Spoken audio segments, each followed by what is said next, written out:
علیہ صلی اللہ علیہ نبی المی والہ صلی اللہ علیہ وسلم صلاۃ و سلام علیک یا رسول اللہ صلی اللہ تعالی علیہ وآلہ وسلم۔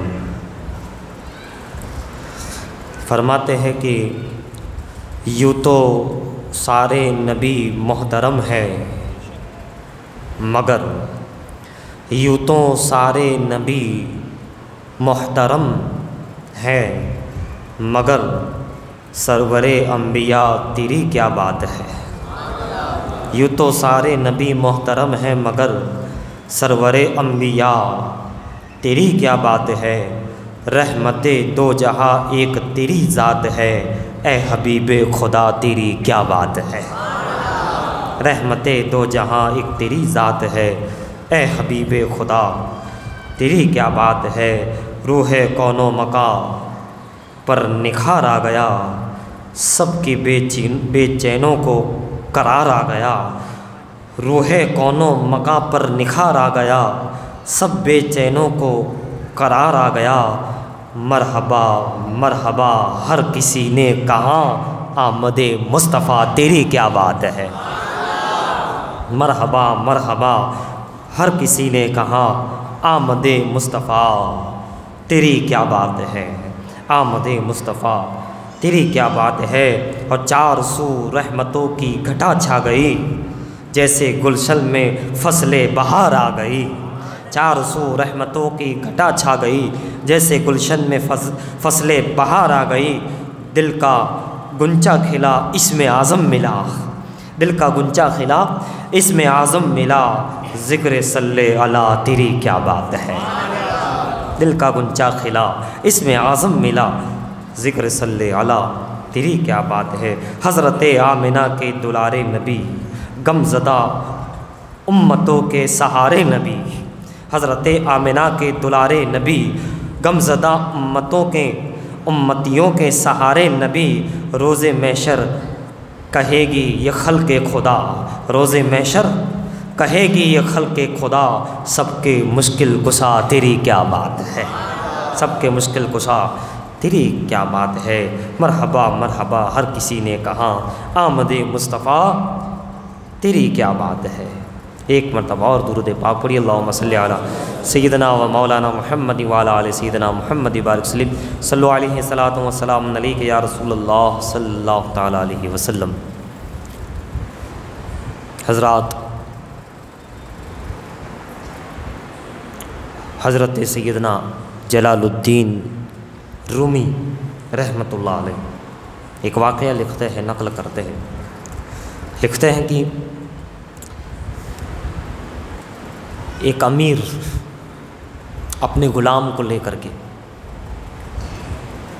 ایک امیر مالدار اپنے غلام نوکر کو لے کر کے نکلا۔ راستے میں چلتے چلتے مسجد آ گئی اور اس وقت مسجد سے مؤذن نے اذان کہی، نماز کا وقت تھا، اذان کہی۔ اذان کہی تو یہ جو غلام ساتھ میں چل رہا تھا، انہوں نے کہا، اے میرے مالک، اذان ہو گئی ہے، دعوت نماز دی جا رہی ہے، تو مجھے اجازت دے کہ میں مسجد میں جاؤں اور نماز ادا کروں۔ مالک جو تھا وہ نماز نہیں پڑھتا تھا، مسجد میں نہیں آتا تھا، نماز اس سے دور تھا، بے نمازی تھا، اور جو غلام تھا وہ نماز کا پابند تھا۔ تو امیر نے کہا کہ ٹھیک ہے، جا پڑھ لے۔ غلام کو لگ رہا تھا کہ شاید مالک اجازت نہیں دیں گے، کیونکہ اس تو امیر ہے، مال ہے، زندگی عیش و عشرت سے گزر رہی ہے، تو اب یہ سمجھ رہا ہے کہ ہمیں نماز روزہ سے کیا مطلب، حج و زکوٰۃ سے کیا مطلب، کار خیر سے کیا مطلب، سب کچھ تو اپنے پاس ہے۔ لہٰذا وہ کبھی جلدی نماز کو نہیں آتا تھا، لیکن بہرحال غلام کو اس نے اجازت دی کہ ٹھیک ہے، جا جلدی جا اور نماز کا وقت ہے، نماز پڑھ کے واپس آ جا۔ میں یہی باہر تیرا انتظار کر رہا ہوں۔ غلام اندر گیا۔ اس دور کی طرح یعنی اس دور کی طرح اس دور میں کوئی ایسی فیسلٹی نہیں کہ اندر وضو خانے وغیرہ ہو، مگر وہ لوگ باوضو رہتے تھے۔ بہرحال نماز کی جماعت ہوئی، اس نے نماز پڑھی، سارے لوگوں نے نماز پڑھی، جو نمازی حضرات آئے تھے مسجد میں، نماز ہو گئی، سارے لوگ نماز پڑھ کر کے اب باہر نکل رہے ہیں، رفتہ رفتہ باہر آ رہے ہیں۔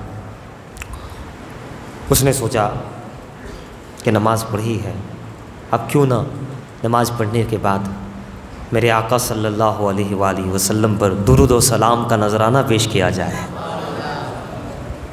محبتوں کے گل بوٹے پیش کیے جائے، کچھ گلدستہ پیش کیا جائے۔ لہٰذا انہوں نے اس غلام نے درود و سلام کا ورد کیا۔ بزرگان دین فرماتے ہیں کہ نماز پڑھنے سے قبولیت کی یہ علامت ہے کہ اس کے دل میں رسول کی محبت پیدا ہوگی۔ اگر صحیح نماز ہے تو یہ ہے کہ وہ حضور کا دیوانہ بنے گا، محبت پیدا ہو، اور اگر محبت پیدا نہ ہو، بڑھے نہ، تو سمجھ جانا کہ اس کی قبولیت میں بھی رکاوٹیں ہیں، ابھی ٹھیک سے نماز پہنچی نہیں ہے آسمانوں پر قبولیت میں۔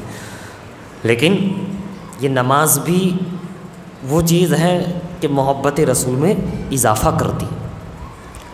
وہ غلام نے جب نماز پڑھی، دل کے دروازے کھلے، محبت رسول نے جنم لیا، سوچا کہ آقا کو یاد کر لیا جائے، سلام پیش کیا جائے، درود پڑھا جائے، لو لگائی جائے، لو مدینے کی تجلی سے لگائے ہوئے ہے نا۔ بہرحال درود و سلام پڑھا۔ اب وہ باہر جو مالک تھا وہ دیکھ رہا ہے، یہ نکل گیا، یہ نکل گئے، فلاں نکل گئے، سب نماز نکل گئے، وہ کیوں نہیں آیا؟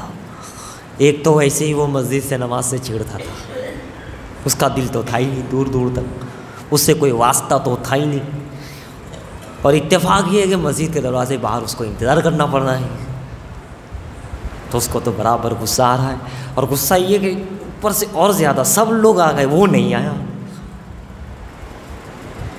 مولانا روم لکھتے ہیں کہ اس کا نام جو تھا اس کو سنجو کر کے بھی پکارتے تھے، لہٰذا اس کو غصہ آیا، اور وہ مسجد کے جو گیٹ کے پاس جو ہوتے ہیں پگتی ہوتے سیڑھی، اس پہ تھوڑے قدم چڑھے اور گیٹ کے پاس سے اس نے آواز دی، سنجو، تو جیسے آواز دی اس نے دوسری پوری کیا، ہاں بھائی ہاں آ رہا ہوں، کہا کیا ہے، سب نکل گئے اور تو آیا نہیں، کس نے روک رکھا تھا تم نے اندر؟ وہ غصے ہو رہا ہے، آنکھ بگولا ہو رہا ہے۔ تو اس غلام نے جواب دیا، میرے مالک، جس ذات نے تجھے اندر نہیں آنے دیا اس ذات نے مجھے باہر آنے نہیں دیا۔ کس نے روک رکھا ہے؟ اس ذات نے، تو اندر نہیں آ رہا پاتا ہے، میں باہر نہیں آ پا رہا ہوں، کیا کریں؟ لوگ کہتے ہیں میں نماز نہیں پڑھتا، میں نے اسلام چھوڑ دیا، میں نے یہ چھوڑ دیا، نہیں، رب تعالیٰ نے چاہا ہی نہیں کہ تو آئے میرے سامنے، آئی مت، نکل۔ ہم کون ہوتے ہیں کہ نماز چھوڑ دیں؟ ہم کون ہوتے ہیں قرآن چھوڑ دیں؟ نہیں، وہی نہیں چاہتا، اس لیے ہم اس کے آگے جھک نہیں سکتے، مصلی پہ کھڑے نہیں ہو سکتے، یاد نہیں کر سکتے، وہی نہیں چاہتا کہ یہ بندہ مجھے یاد کرے، سمجھ گئے؟ وہ اور محبوب نہیں چاہتے اگر کسی کو کہ میرا ذکر کرے، تو پھر وہ نہیں چاہتے تو اس سے وہ ذکر ہو ہی نہیں سکتا، اور آقا اگر چاہ لے کہ اس سے ذکر ہو، یہ ذکر سنیں، تو پھر کیا؟ تو یہ جو ہماری مینٹلٹی ہے کہ ہم نے نہیں کرا، نہیں نہیں نہیں، رب نے تجھے اپنی بارگاہ میں بلایا ہی نہیں، محبوب نے کیا ہی نہیں۔ کسی نے کہا نا کہ جسے چاہا در پہ بلا لیا، جسے چاہا اپنا بنا لیا۔ چاہے رب تعالیٰ کی طرف دیکھو، چاہے مصطفیٰ کی طرف یہ شعر جوائن کرو، یہ اشعار کو رب کی بارگاہ سے لگاؤ یا مصطفیٰ کی بارگاہ سے لگاؤ، جسے چاہا در پہ بلا لیا، جسے چاہا اپنا بنا لیا۔ یہ بڑے کرم کے ہیں فیصلے، یہ بڑے نصیب کی بات ہے۔ تو بڑا خوش نصیب بندہ ہے جو مسجدوں سے دل لگا ہوا ہے، بڑا خوش نصیب بندہ ہے مدینے سے دل لگا ہوا ہے، خوش نصیب بندہ ہے قرآن سے دل لگا ہوا ہے، اولیاء اللہ کے مزاروں سے نیک کاموں سے اس کا دل لگا ہوا ہے، بڑا خوش نصیب ہے۔ آقا کی محبت میں دل لگا ہوا ہے، خوش نصیب۔ آقا فرماتے ہیں کہ دیکھو کسی کو کہ اس کا دل اس طرح لگا ہوا ہے تو اس کے ایمان کی گواہی دو کہ وہ ایمان والا ہے، جس کا دل اللہ اور اس کے رسول کی یاد کی طرف لگا ہوا ہے۔ تو بہرحال اس مالک نے دیکھا کہ یہ مطلب سمجھ میں آیا اس واقعے سے، یہی سمجھ میں آتا ہے کہ ایک طرف یہ بھی چیز ہمیں سمجھ میں آتی ہے کہ مال و دولت ہو یا عہدہ ہو، اگر رب سے غافل کر دے یا رب کی عبادت کو ہلکا سمجھنے لگے انسان تو پھر کچھ کام کا نہیں۔ کہیں کسی منزل پہ پہنچ جاؤ، لکھ پتی نہیں کروڑ پتی بن جاؤ، مگر کبھی بھی عبادت کو، رسول کی محبت کو، میلاد کو، مسجد کو ہلکے میں مت سمجھنا، نماز کو کم مت سمجھنا۔ یہ سب سے اعلیٰ تھی، اعلیٰ ہے اور اعلیٰ رہے گی۔ ہماری دنیا کے معاملہ ایسا ہے، ایک انسان جب کسی عہدے پہ چلا جاتا ہے یا کہیں ثروت پا جاتا ہے تو پھر اس کو یہ ساری چیزیں ہلکے میں لیتا ہے، وہ کم درجہ سمجھتا ہے کہ یہ کیا، ساری دنیا کی دولت ایک طرف، خدا کا نام ایک طرف، ساری بادشاہت ایک طرف، رسول اللہ کا نام ایک طرف، ساری کائنات ایک طرف، دین اسلام ایک طرف، ساری زبانیں ایک طرف، اللہ کے کلام کی ایک آیت ایک طرف، ساری زمین ایک طرف، رسول کا مدینہ ایک طرف۔ اس کا درجہ ہمیشہ اوپر تھا، ہے، رہے گا۔ یہی عقیدہ ہمیں رکھنا چاہیے، چاہے ہم غریب رہے، امیر ہو، بادشاہ ہو، کچھ بھی بن جائے، کیسے بھی بن جائے، مگر کبھی بھی اذان کو، نماز کو، قرآن کو، رسول کی نعت کو، محفل کو، ذکر رسول کو، خدا کے کلام کو، خداوند قدوس کے ذکر کو ہلکے میں مت سمجھنا۔ یہ سب سے اعلیٰ ہے، سب سے بالا ہے، سب سے اوپر ہے، سب سے عظیم ہے، سب سے برتر ہے۔ ساری دنیا کی دولت ایک طرف، ساری حکومتیں ایک طرف، ساری بادشاہ، سارے عہدے، ساری زندگیاں ایک طرف، ساری کائنات ایک، خود دنیا کی زندگی ایک طرف، روز ازل سے لے کے تا قیامت ایک طرف، اور اسلام ایک طرف، رسول کی ذات و شان و آن و بان ایک طرف، سارے کلام ایک طرف، خدا کا کلام ایک طرف۔ تو یہ ایک چیز ہوئی کہ ہمارے عقیدے میں کمزوری نہیں آنی چاہیے، مقابلے میں دنیا نہیں بڑھنی چاہیے، بات وہی ہو جاتی ہے۔ اس چیز کو کبھی ہلکے میں مت لینا کہ یہ نمازی ہے کیا کر سکتا ہے، نمازی میں بڑی طاقت ہوتی ہے، یہ تو عاشق رسول کیا کر سکتا ہے، عاشق میں بڑی طاقت ہوتی ہے، یہ تو عابد و زاہد نیک بندہ یہ کیا کر سکتا ہے، ارے کیا نہیں کر سکتا، وہ بڑی طاقت ہوتی ہے، روحانیت میں بڑی طاقت ہے، عبادت میں بڑی طاقت ہے، طریقت میں بڑی طاقت ہے، شریعت قانون میں بڑی طاقت ہے۔ یہ وہ طاقت ہے کہ بڑی بڑی طاقتیں ختم ہو گئی اسے ختم کرنے کے لیے، بڑی بڑی طاقتیں لگ گئی تھی اسے ختم کرنے کے لیے، طاقتیں ختم ہو گئی، حکومتیں ختم ہو گئی، مگر اسلام ختم نہیں ہوا۔ قرآن کو مٹانے میں بڑی بڑی طاقتیں لگ گئی، مگر ایک آیت کا فرق نہیں کر پائے۔ تاریخ اٹھا کے دیکھو، پوری 1400 سال کی تاریخ، بلکہ آدم علیہ السلام سے لے کے آج تک دیکھو کیسے کیسے لوگ آئے۔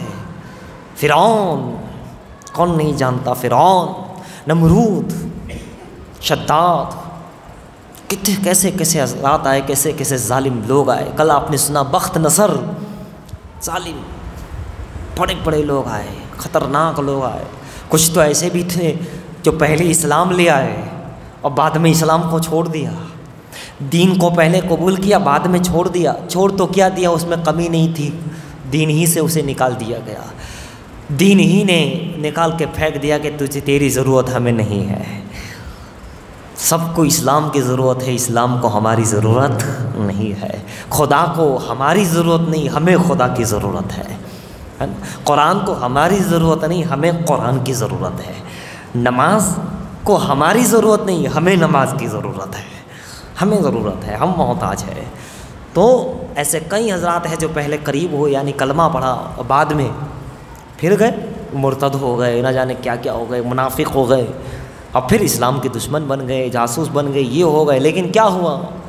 ختم ہو گئے، لعنت برس پڑی، چہرے مسخ کر دیے گئے، نہ جانے کیا کیا ان کے ساتھ معاملات اور حالات ہوئے۔ واقعات کی روشنی میں تو زیادہ نہیں جانا چاہتا، ایک تو کی طرف اشارہ کر کے آگے بڑھوں۔ ایک مرتبہ اللہ والے سفر کر رہے تھے، ساتھ میں ان کے ایک ایسا شخص تھا، کہنے کو تو مسلمان تھا، کلمہ پڑھ رہا تھا، لیکن وہ ابو بکر صدیق رضی اللہ عنہ، عمر فاروق رضی اللہ تعالیٰ عنہ اور ان جیسی ہستیوں کی گستاخی کرتا تھا۔ ان کو سمجھایا کہ ایسا نہ کرو ورنہ اللہ کا عذاب نازل ہو جائے گا۔ دین سے نکل گئے تھے یہ حضرات۔ بہرحال ایسا ہوا کہ دوران سفر ہی میں سمجھانے کے باوجود جب نہ سمجھے تو دوسرے دن جب صبح اٹھے تو ان کے شکل خنزیر بن گئی تھی، مسخ ہو گئے، جیسے پرانے زمانے میں لوگ بندر بنا لیے گئے، ہے نا، لوگ شکلیں بدل دی گئی، انسان تھے کچھ اور جانور میں تبدیل ہو گئے، پوری قوم۔ اس امت میں ابھی نہیں ہوتا کیونکہ آقا کی امت ہے، مگر پھر بھی اگر کوئی بہت زیادہ بڑھتا ہے اسلام کو ہلکا کرنے میں، قرآن کی آیتوں کو، رسول اللہ کی محبت و میلاد کو مٹانے میں، تو پھر اللہ تعالیٰ اس کی سیرت کو مسخ کر دیتا ہے، پھر اس کی صورت کو مسخ کر دیتا ہے، پھر اس کے اعمال اور اس کے قلب پر تالا لگ جاتا ہے۔ ختم اللہ علی قلوبہم، ختم اللہ مہر لگا دیتا ہے قلبوں پر۔ اب ختم، اللہ کی مہر لگ گئی، اب کوئی کچھ نہیں کر سکتا، فی نار جہنم ہو گیا، جیتے جی ختم اللہ علی قلوبہم وعلی سمعہم وعلی ابصارہم غشاوۃ ولہم عذاب عظیم۔ اسی لیے عزیزان محترم، اپنے فعل سے، اپنی زبان سے، اپنے خیال سے کبھی بھی اسلام کی چیزوں کو ہلکے میں مت لینا۔ زبان سے بھی ایسے الفاظ نہ نکلے جس سے اسلام کی کوئی کمتری ظاہر ہو، صحابہ کی، اہل بیت کی، رسول اللہ کی، مدینہ پاک کی، مکہ مکرمہ کی، انبیاء کرام کی، رسولان اعظام کی کمتری اگر ظاہر ہو جائے تو یہ بہت توبہ کر لینا، پھر پلٹ کے آ جانا۔ کسی شان ولایت میں، کسی شان علماء میں اگر تم نے کمتری حاصل سوچ لیا ہے تو اسے توبہ کر لینا، ورنہ اللہ کا عذاب اور اللہ کی پکڑ بڑی سخت ہے۔ وہ پکڑتا بڑی دیر سے ہے، لیکن جب پکڑتا ہے تو پھر چھوڑتا نہیں ہے۔ پکڑتا نہیں ہے تو 400 سال کی زندگی نکل جاتی ہے فرعون کی، لیکن جب اس کی پکڑ آتی ہے تو پھر اسے کوئی نہیں بچایا، ڈوبا ہی جاتا ہے، فرعون کو ڈبا دیا جاتا ہے۔ غرق ہوتے ہوتے کہتا ہے کہ مجھے بچا لیا جائے گا، نہیں اب نہیں۔ جب اس نے چھوٹ دی ہے تو بہت لمبی چوڑی چھوٹ دیتا ہے، لیکن جب وہ پکڑ کرتا ہے تو پھر اس کی پکڑ سے کوئی بچ بھی نہیں سکتا۔ اس کا ایک یہ ہے، خدا کی شان قدرت یہی ہے کہ وہ اکثر بہت لمبی چوڑی چھوٹ دیتا ہے کہ اب بھی سدھر جائے، اب بھی کہیں سے آ جائے، اب بھی مان جائے، اب بھی اس کا دماغ صحیح ہو جائے۔ بڑا دماغ خراب ہو گیا، اپنے آپ کو سمجھ رہا ہے، لیکن جب نہیں ہوتا حد سے زیادہ تجاوز کرتا ہی چلا جاتا ہے، جیسے کوئی قرآن کریم میں ہے کہ اللہ تعالیٰ ظالموں کو مہلت دیتا ہے، مہلت دیتا ہے، لیکن جب پکڑ آتی ہے اس کی تو پھر ختم کر دیا جاتا ہے۔ آپ نے نہیں دیکھا آقا علیہ السلام کی بارگاہ میں یہی منکرین آتے تھے، کلمہ پڑھتے تھے، ظاہر میں مسلمان تھے، نبی کے پیچھے نماز بھی پڑھتے تھے، سرکار کے پاس بیٹھتے بھی تھے، لیکن سرکار نے نکالا کیوں نہیں؟ کہا وقت آئے گا اس کا، اس کی پکڑ ہوگی، حکم آئے گا، اور جب حکم آیا کہ حبیب اب انہیں کر دو، انہیں ظاہر کر دو، سب سرکار نے جمعہ کے دن ایسے لوگوں کو نام لے لے کر کے باہر کیا۔ بڑے ذلیل ہو گئے وہ لوگ، بڑے ذلت اور رسوائی کے ساتھ، جو دل میں کفر رکھتے تھے، ظاہر میں مسلمان تھے، مسلمان ہونے کے بعد پھر مرتد ہو گئے، پھر سرکار کے خلاف ہو گئے۔ جب وقت آیا انہیں نکال دیا گیا، بڑے ذلیل و رسوا ہو گئے مدینے میں، مکے میں، اس ملک عرب میں۔ منافقین کی آیت جب نازل ہو گئی، اسی طرح مکے میں کئی 100 سال تک بت رہے، مورتیاں رہی، لیکن جب وقت آیا اللہ تعالیٰ نے کہا حبیب اب اسے نکال دیا جائے۔ صدیوں تک رہے بوتے، اب انہیں نہیں۔ ایک وقت اللہ تعالیٰ بہت لمبی چوڑی چھوٹ تھی، وہیں پوجا ہوتی تھی، وہیں سب کچھ ہوتا تھا، ایسا ماحول ان لوگوں نے کر دیا تھا، مگر کوئی عذاب نازل نہیں ہوا، کوئی ان کی پکڑ نہیں ہوئی، لیکن جب پکڑ ہوئی تو پھر کوئی بچ نہ سکا، پھر اسے نکال دیا گیا، محفل رسول سے ان منافقوں کو نکال دیا گیا، مسجدوں سے سرکار نے انہیں نکال دیا۔ کیوں؟ منافق تھے، حکم خداوندی تھا کہ ایسے دل کے کالے ہمارے یہاں نہیں چلیں گے، یہاں تو نور والی بات ہوتی ہے، یہاں تو محبت ہے، یہاں کوئی عداوت نہیں ہے، اور تم رسول کی عداوت لے کے بیٹھو، اسلام کی عداوت لے کے بیٹھو، نہیں، ایسا آدمی اب نہیں۔ سرکار نے اسے کئی لوگ اسے نکالے، ایک روایت میں 100 سے زیادہ ہے، لیکن آپ زیادہ روایت پڑھیں گے تو 300 آدمی کو نکالا گیا۔ ایسے حضرات بھی کفار تھے۔ تو حضرات گرامی، آپ اندازہ لگاتے چلے جائے کہ یہ وہ دربار ہے، دربار خدا اور دربار رسول، کہ دل میں ایمان آ جانا یہ بہت ہی قسمت کی بات ہے، بڑے نصیب کی بات ہے۔ جسے چاہا در پہ بلا لیا، جسے چاہا اپنا بنا لیا۔ یہ جو اپنا بنا لیا بڑے بات ہے، یہ بڑے کرم کے ہیں فیصلے، یہ بڑے نصیب کی بات ہے۔ بڑے بڑے لوگ، مسلمہ کذاب ہو گیا، نبوت کا دعویٰ کر گیا، کبھی کبھی کام کرنے والا، بڑے بڑے کام کرنے والا مرتد ہوتا ہوا نظر آ رہا ہے۔ جو کل تک اپنے آپ کو عاشق رسول کہتا تھا، بعد میں پتہ نہیں کہاں سے کہاں پہنچ گیا۔ پھر کل تک جو پکا نمازی تھا، وہی نماز کی مذاق اڑانے لگا۔ کل تک جو قرآن کی آیتوں پہ مر مٹنے والا تھا، وہی قرآن کا دشمن بن گیا۔ ایسا بھی ہوتا ہے، مطلب دیکھا آپ نے کس بنیاد پر یہ ایسا ہوتا ہے؟ کہیں نہ کہیں کوئی گستاخی کی ہوتی ہے، کہیں نہ کوئی ایسی چیز ہوتی ہے جو رب کو ناپسند آ جاتی ہے، اور بس پھر اس کی جو ہے پکڑ آنا جب شروع ہوتی ہے تو اس کی پکڑ سے پھر کوئی بچ نہیں سکتا۔ تو اس سے پہلے کہ پکڑ آ جائے، اس سے پہلے کہ ختم اللہ علی قلوبہم وعلی سمعہم وعلی ابصارہم ہو جائے، اللہ کی بارگاہ میں توبہ کر لو، توبہ کر لو، اور اپنے آپ میں محکم پکا ارادہ کر لو کہ کبھی بھی اسلام کی بانی، اسلام کی اراکین، اسلام کی صحابہ کرام کی، اہل بیت کی، اولیاء اللہ کی، خداوند قدوس کی، توحید وحدانیت کی، اس کی شان قدرت کی نہ کبھی توہین کریں گے، نہ کبھی اس کو ہلکے میں لیں گے، نہ کسی عبادت کی، نہ کسی انبیاء کی جماعت میں سے کسی کی، نہ رسولوں کے جماعت میں سے کسی کی۔ اور جانتے ہو جنہوں نے ادب کیا، جنہوں نے ادب کیا، ان کی شان کیا ہے؟ ان کے بارے میں سورہ فتح کی آخری آیتیں اٹھا کے دیکھے، اللہ نے ان کی شان بیان کیا ہے، ان کی شان بیان کی ہے، جنہوں نے ادب کیا ہے، محبتیں کی ہے۔ سیدنا ابوبکر صدیق رضی اللہ تعالیٰ عنہ ہیں۔ حضرات، باہر سے ایک شخص یہودیوں کا عالم آیا، یہودیوں نے ایک محفل رکھی، یہودیوں نے، اسلام کے دشمنوں نے ایک ان کے عالم کو بلایا اور محفل رکھی۔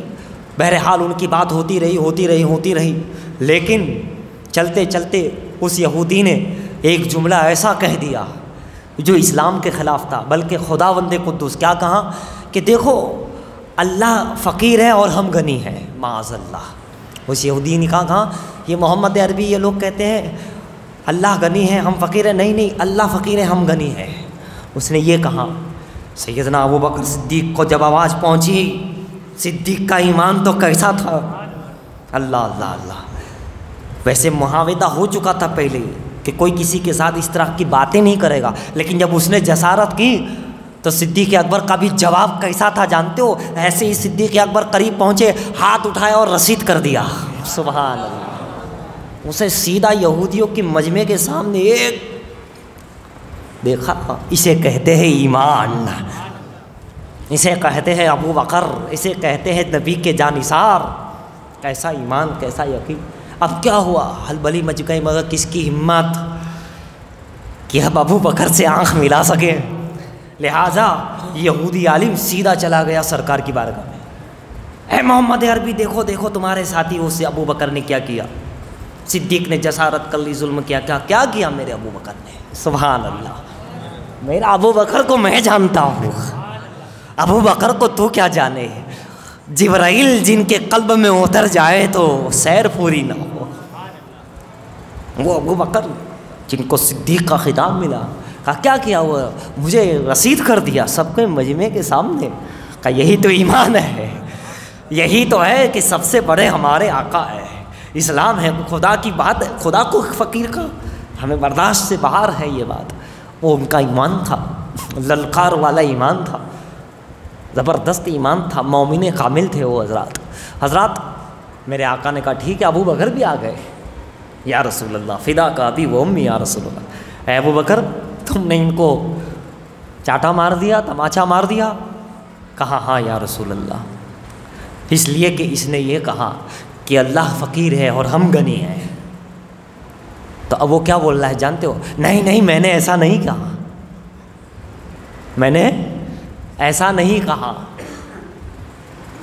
اور ساتھ میں جتنے یہودی تھے وہ بھی اس کے حمایتی، نہیں نہیں ایسا نہیں کہا، ایسا نہیں کہا، ایسا نہیں کہا۔ ابھی جو کہاں ہے تو پھر بولو کہ کہاں ہے، اور نہیں کہا تو نہیں کہا، ہاں تو ہاں، نہیں تو نہیں۔ یہ ڈبل بات کرنا یہ یہودیوں کی، منافقوں کی علامت۔ مومن جلوت میں بھی وہی بولتا ہے، خلوت میں بھی وہی بولتا ہے، اندر بھی وہی بولتا ہے، محفل میں بھی وہی بولتا ہے۔ یہ تو منافقوں، یہود و نصارہ کا طریقہ ہے کہ باہر کچھ اور، منچ پہ کچھ اور، اندر کچھ اور، باہر کچھ اور۔ صحابہ اکرام جو مکے کی گلیوں میں بولتے تھے وہی مدینے کے میدان میں بولتے تھے، جو پہاڑ کی چوٹی پہ بولتے تھے وہی دریا کی روانی کے بیچ میں بھی بولا کرتے۔ وہ یہودیوں کے عالموں کے سامنے بھی بولتے تھے، عیسائیوں کے پادری کے سامنے بھی وہی بولتے تھے۔ تبھی تو قرآن نے کیا کہا؟ آمنو کما آمن الناس، اے لوگو ایمان لاؤ جیسا یہ صحابہ ایمان لے آئے۔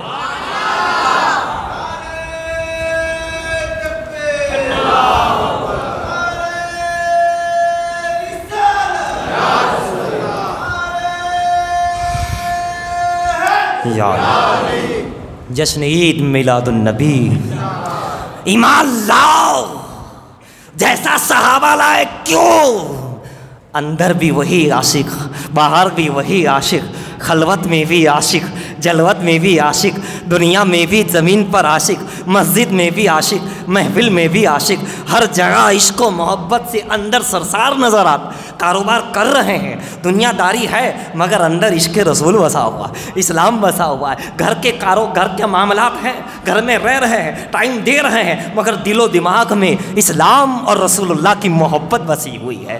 ہر مقام پر ہے، مگر قربان جاؤ سرکار کے ایسے سیدائی، کیسا لگتا ہے، ایسا لگتا ہے کہ انہوں نے زندگی اور موت رسول کے قدموں پہ لکھ دی ہے۔ ایسا لگتا ہے کہ صحابہ نے زندگی اور موت سرکار کے نام پر لکھ دی۔ تبھی تو یہ معاملہ ہے ان کا۔ ابوبکر صدیق نے کہا، صدیق تھے نا، سچ کہا انہوں نے کہ اس نے یہ کہا کہ اللہ فقیر ہے اور ہم غنی، بلکہ سچ یہ ہے کہ ہم فقیر ہے، اللہ غنی ہے، ہم محتاج ہے، وہ ان اللہ علی کل شیء قدیر ہے۔ اب وہ یہودی عالم ہو کر کے، یہودیوں کا بڑا ہو کر کے جھوٹ بول رہا ہے۔ اس کے جتنے یہودی ہیں، چیلے چپاٹے ہیں، مریدین ہیں، وہ سب کے سب جھوٹ بول رہے ہیں۔ اب یہ تو جھوٹ بول رہے ہیں، صدیق اکبر تو سچ بول رہے ہیں۔ گواہی کیسے ہو؟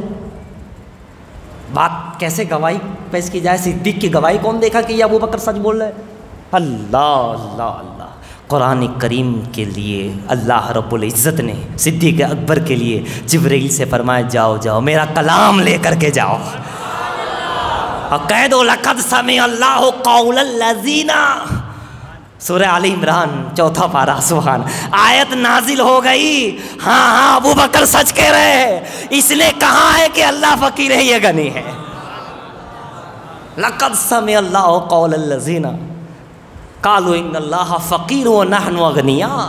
قرآن کریم سورہ آل عمران کی آیتیں نازل ہو جاتی ہے، صدیق کی گواہی میں نازل ہو جا رہے ہیں۔ صداقت پہ اتنا زبردست معاملہ تھا ایمان کا کہ جبرائیل کو بھیجا گیا، قرآن کی آیتیں نازل ہو گئی، کلام ربانی نازل ہو گیا، گواہی دی جا رہی ہے کہ ہاں یہ سچ ہے۔ رسول تو جانتے تھے، لیکن فیصلہ کیسے ہو؟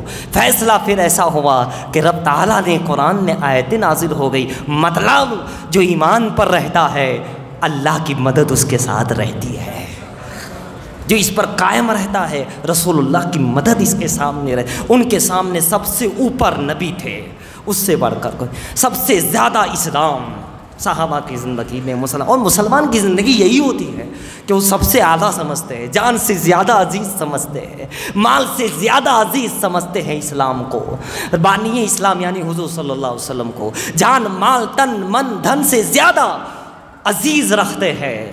یہ اسلام مومن کی ایک علامت ہے۔ خود آقا فرماتے ہیں کہ مومن مجھ سے، مال سے، جان سے، گھر والوں سے، دنیا سے، سب سے زیادہ مجھ سے محبت کرتا ہے۔ آقا فرماتے ہیں کہ سب سے زیادہ ماں باپ سے بڑھ کر، بھائی بہن سے بڑھ کر، بیوی بچوں سے بڑھ کر، ساری دنیا کی چیزوں سے بڑھ کر اگر کسی سے سب سے زیادہ محبت کرتا ہے مومن، تو مومن مجھ سے سب سے زیادہ محبت کرتا ہے۔ مومن وہ ہے جو سب سے زیادہ مجھ سے محبت کرے۔ سب سے زیادہ محبت تو سب سے ہے اور ہونی چاہیے، لیکن سب سے زیادہ، سب سے اول نمبر پر اس کے مقابلے میں کوئی محبت نہ ہو، وہ ایک مرتبہ حضرت عمر بیٹھے ہیں، اے عمر تم مجھ سے کتنی محبت کرتے ہو؟ کہا سرکار بے پناہ۔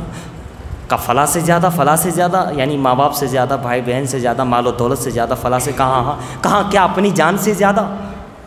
اب اس پر کیونکہ وہ سچے لوگ تھے، جھوٹ تو ہے نہیں، ہماری طرح جھوٹ نہیں کہ کچھ لینا ہے بابا سے تو جھوٹ موٹ بھی چلے گا، ارے آپ ہی ہیں ہمارے، تو ایسا نہیں، وہ سچ بولتے تھے وہ لوگ، ایسا نہیں کہ کچھ کرنا ہے تو جو کچھ بھی ہے بول کے نہیں بولے، ارے وہ روشن ضمیر ہے، سب کچھ جانتے ہیں، سچ سچ بولا کرو۔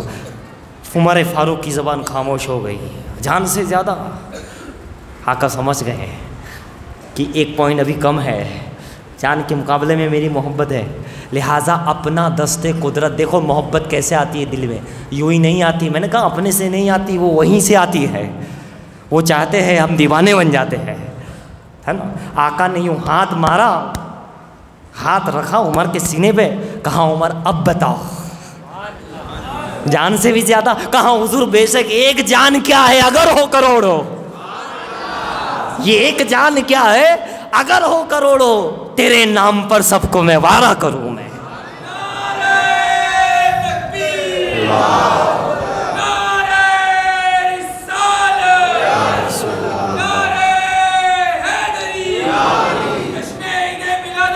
زندہ باد۔ ہاتھ رکھا، ایمان مل گیا، وہ ایمان پھر کہا ہاں اب میری جان تو کیا، ایسی کئی جانیں بھی ہو آپ پر فدا ہے۔ کہا عمر اب تمہارا ایمان مکمل ہوا، لہٰذا ایمان کیسے؟ یا تو دعائے رسول سے ہوتا ہے، یا ہاتھ لگے سرکار کا دست، سرکار کے قدم لگ جائے، یا سرکار کا قدم جس قدم سے لگا ہے، جنہوں نے ان کو چوما ہے ان کے قدموں کو چومنے کا موقع مل جائے، سرکار نے جس سے مصافحہ کیا ہے ان سے جس نے مصافحہ کیا، اس نے جس نے مصافحہ کیا، وہ لگ جائے تو ایمان مل جاتا ہے۔ یہ نسبت سے کام ہے، یہ نسبت کا معاملہ ہے۔ اسی لیے تو بڑے بڑے اولیاء اللہ یہ چاہتے تھے کہ مجھے جتنا سرکار کی قربت والی چیز ملے، کہ انہوں نے مجھ سے دیکھا، انہوں نے ان کو دیکھا، انہوں نے ان کی صحبت کی، پھر میں ان کی صحبت میں پہنچ جاؤں، تاکہ سرکار کے اور قریب ہو جاؤ، اور وہ جو ایمان ہے، جو نور ہے، مجھے اور زیادہ نصیب ہو جائے۔ امام ربانی مجدد الفسانی بھی لکھتے ہیں اپنے بارے میں کہ انہوں نے ان سے کیا، انہوں نے ان سے مصافحہ کیا، اور الحمدللہ میں نے فلاں سے مصافحہ کیا ہے۔ اس طریقے سے اولیاء کرام کے معاملات۔ تو مومن سرکار کی دعاؤں سے ایمان اور محبت کامل ہوتی ہے، ان کا ہاتھ لگ جائے، ان کا کرم ہو جائے، کوئی نسبت سے زیادہ محبت والا کوئی چیز ہو جائے تو پھر ہو جاتے۔ ایک مرتبہ ایک بزرگ بیٹھے تھے اور ان کے مرید سے انہوں نے پوچھا کہ تم مجھ سے محبت کرتے ہو؟ کہا ہاں حضور میں بے پناہ محبت کرتا ہوں۔ کہا صحیح، یعنی وہ سچی بات ہے تم مجھ سے محبت کرتے ہو؟ اور سچ میں وہ محبت کرتا تھا۔ کہا ہاں بے شک میں بہت محبت کرتا ہوں حضور۔ کہا ٹھیک ہے۔ تھوڑی دیر ہوئی، پھر بعد میں بزرگ نے پوچھا، آنکھیں بند کی انہوں نے، آنکھیں کھولی، تھوڑی دیر ہوئی، پھر کہا کیا تم مجھ سے محبت کرتے ہو؟ اب وہ بندہ کیا کہتا ہے جانتے ہو؟ کہ حضور، سچ بول رہا ہے کہ حضور اب وہ محبت نہیں ہے، اب نہیں ہے۔ مطلب کیا سمجھے؟ خود سے محبت ہوتی ہے؟ نہیں، یہ محبتوں کی خیرات ہے، وہ جسے چاہے دل میں اتار دیتے ہیں، اپنا بنا لیتے ہیں۔ پھر مرید سے سمجھایا، اسی بات کو سمجھایا، اے میرے مرید تو یہ سوچ رہا تھا میں نے محبت کی ہے؟ نہیں نہیں، میں نے چاہا ہے اس لیے تو نے مجھ سے محبت کی ہے۔ یہ بات اعلیٰ حضرت لکھتے ہیں اس واقعے کو، کہا میں نے چاہا ہے اس لیے تو نے مجھ سے پہلے میں نے تجھ سے محبت کی ہے، اس کے سلے میں تو نے مجھ سے محبت کی ہے۔ پہلے یہاں روشنی ہوئی ہے، اس کی وجہ سے تجھے وہاں روشنی، ہم نے تجھے یاد کیا ہے اس لیے اب تو ہمیں یاد کر رہا ہے۔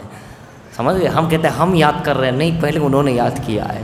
ہم نے محبت کی ہے، نہیں، انہوں نے ہم سے پیار کیا، محبت کی، پھر ہم نے اس محبت کے نتیجہ یہ ہوا کہ ہم نے اس سے محبت کی ہے۔ تو بزرگان دین کہتے ہیں اگر کوئی یہ دیکھنا چاہے کہ خدا مجھ سے محبت کرتا ہے کہ نہیں تو وہ اپنے آپ کو دیکھے وہ خدا سے محبت کرتا ہے کہ نہیں. کوئی یہ دیکھنا چاہے کہ خدا مجھ سے راضی ہے کہ نہیں تو وہ اپنے آپ کو دیکھو میں خدا سے راضی ہوں کہ نہیں.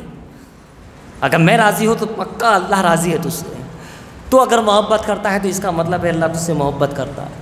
بزرگان دین کہتے ہیں اگر تم یہ دیکھنا چاہو خدا میرے قریب ہے کہ نہیں میں خدا کے قریب ہوں تو اپنے آپ کو دیکھ. تو اپنے آپ کو کیا سمجھتا ہے؟ خدا کے قریب سمجھتا ہے, خدا کا بندہ سمجھتا ہے. تو سمجھ جا خدا تیرے قریب ہے. ہم باہر ڈھونڈتے ہیں, جو باہر ہم ڈھونڈتے وہ اصل میں ساری چیزیں اندر ہی اللہ نے رکھی ہے.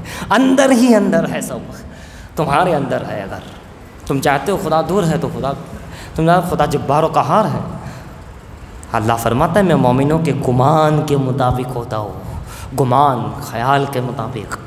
لہٰذا اگر اللہ کو راضی کرنا ہو تو اللہ کی ہر چیز پہ راضی ہو جاؤ. عطا کردہ جو آئے, راحت آئے, مصیبت آئے, دے نہ دے, راضی رہو. خدا راضی, خدا کو قریب سمجھو. خدا سے محبت کرو, وہ تم سے محبت. اس کی علامت ہی ہے کہ وہ محبت کرتا ہے. اور جب محبت کرتا ہے تو اس کی پھر آزمائش بھی ہوتی ہے.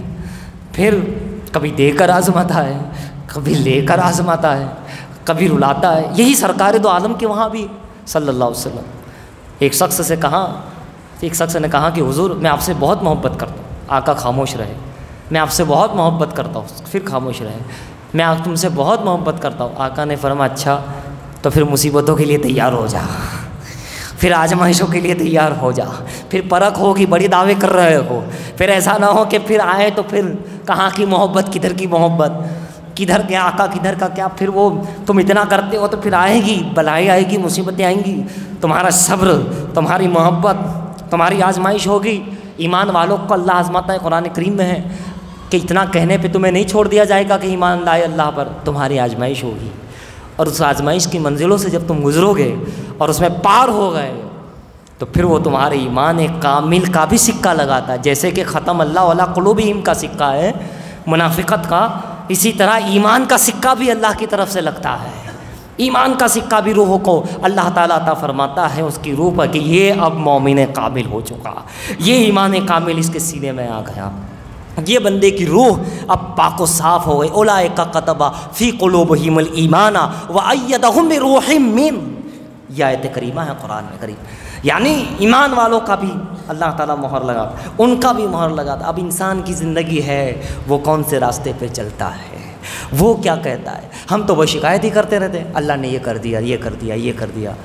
شکایت کرتے ہو تو اللہ دور ہے. پھر ہم اللہ سے ناراض رہتے ہیں, مجھے نہیں دیا, انہیں دیا, یہ بیماریاں لگ گئی وغیرہ وغیرہ. کتنی شکایت. یہ زبان خاموش رکھو, شکر ادا کرو, صبر ادا کرو. یہ آزمائش ہے یا پھر گناہوں کی سزا ہے, کچھ بھی ہے, مگر یہ تو ٹل جائے گی.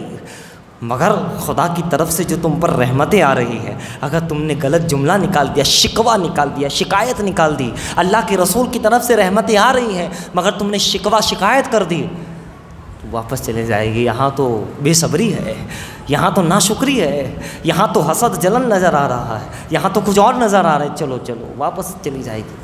ہم کہتے ہیں اور جیسے ہی شکر آ جائے گا, صبر آئے گا, تو خدا اور رسول کی طرف سے جو فضل و رحمت آتی ہے بندے کے دل میں, جو ایمان اور نور اور طاقت اور رحمت اور قدرت اور قوت آتی ہے, وہ جب دل میں سما جاتا ہے, دل میں اتر جاتا ہے, تو واللہ العظیم اس کا عالم یہ ہوتا ہے کہ کوئی بہلول دانہ بن جاتا ہے.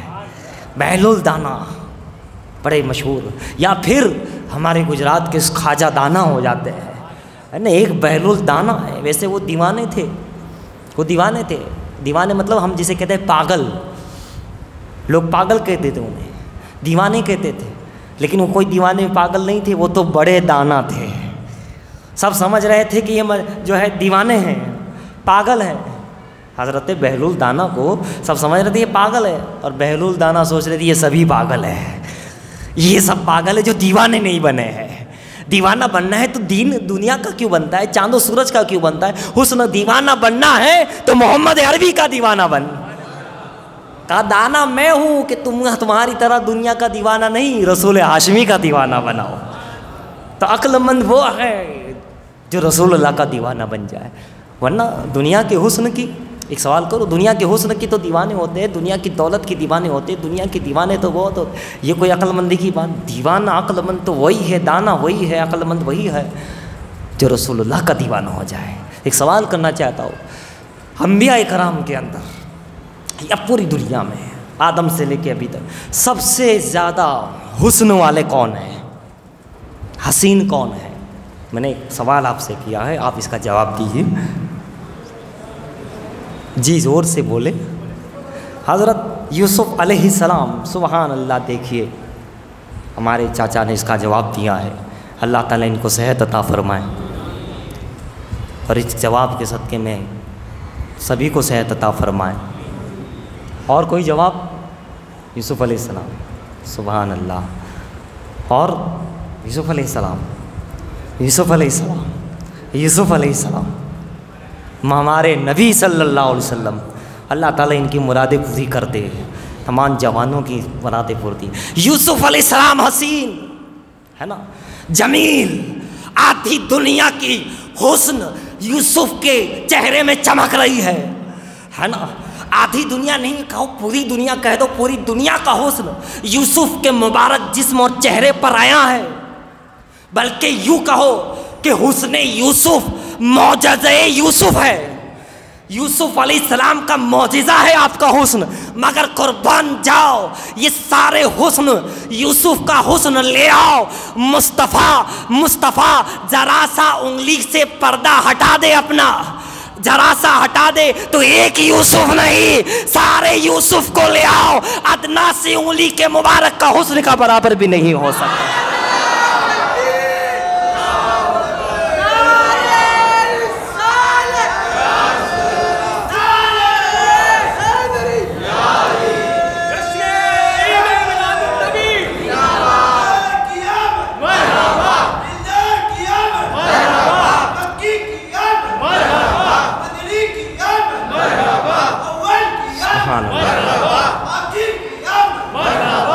حسین کی آمد، حسین کی آمد، حضرات حورے جنت کی حورے، فرمایا دنیا میں ذرا سا اتنا سا پورا ڈال دے انگلی کے ناخن کا تو سورج ماند پڑ جائے، یعنی پھیکا پڑ جائے، اس میں جب جنت کی حور کے حسن کا ادنا سا یہ عالم ہے تو ان کو جن کے صدقے میں حسن ملا وہ مصطفیٰ جان رحمت کا عالم کیا ہو، وہ تھوک دیں جنت کی حوریں تو کڑوا پانی میٹھا بن جائے، ان کے حسن کا یہ عالم ہے جنت کی حوروں کا، تو مصطفیٰ جان رحمت کے تلوے کے صدقے میں جنت کی حوریں بنی ہے۔ اور یوسف یقیناً حسین تھے مگر اس حسن کی خیرات مصطفیٰ کے دربار سے ملی ہے۔ کیسے؟ اول بنایا پیارے کو، اول بنایا رسول کو، اول بنایا، اور پھر سلامہ انبیاء کو بنایا ہے نا۔ پھر کیا ہوا؟ جب انبیاء کو بھیجنا چاہا دنیا میں، اے حبیب تمہیں اول بنایا لیکن اول بھیجا نہیں جائے گا، آخر میں بھیجا جائے گا، آخر میں بھیجا جائے گا، اس لیے کہ تمہاری ایک ایک خوبی کو پہلے بھیجا جائے گا۔ آدم جا رہے ہو، مصطفیٰ کی خلافت اٹھائی، ایک حصہ آدم کو دے دیا، جاؤ، سبحان اللہ۔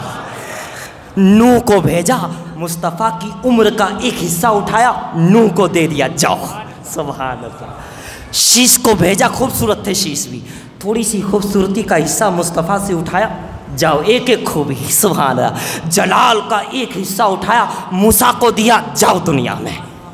روح اللہ، عیسیٰ روح اللہ جو جبرائیل کے دم پھوک سے پیدا ہوئے، پاکیزہ مریم، طیب و طاہر مریم، بتول مریم کے شکم میں عیسیٰ، بغیر باپ کے اللہ کی شان قدرت کا ایسا شاہکار پیدا ہوا، مگر یہ بھی مصطفیٰ کے عظیم خزینے سے ایک نکال کر عیسیٰ کو دے دیا تو روح اللہ بن گئے۔ پھر یوسف کو بھیجا، حسن کا ایک حصہ ذرا سا نکال کر اس نے یوسف کو دیا، جاؤ بتا دو کہ جو آنے والا ہے اس کا میں ایک حصہ ہوں۔ موسیٰ بتا دو جو 12 ربیع الاول کو آنے والا ہے اس کا میں ایک حصہ ہوں۔